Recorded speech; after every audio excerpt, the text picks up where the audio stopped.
I'm Marilyn Brown from Calbayog, Samar. I'm single.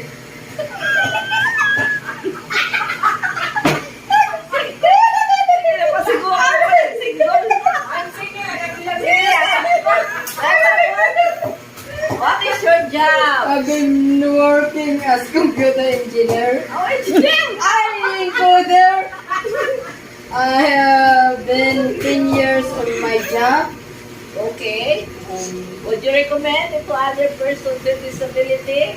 Yes, job has no need for legal work as long as computer literate and knowledge how to use the computer. And then, Sa Tagalog? sa Tagalog, kailangan magtrabaho kahit may kapansanan Bakit? para sa para mabuhay dahil mahirap ang walang trabaho. Kagaya ng may kapansanan. Bakit sa Pilipinas wala bang suportang gobyerno? Walang support. Kaya, Kaya hindi na magpaluya-luya. ano ulit? Ano yan?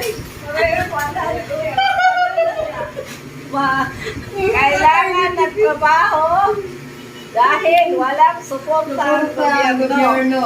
Walang purpose. Walang purpose. Wala lahat. Wala. Wala akong nakukuha galing sa gobyerno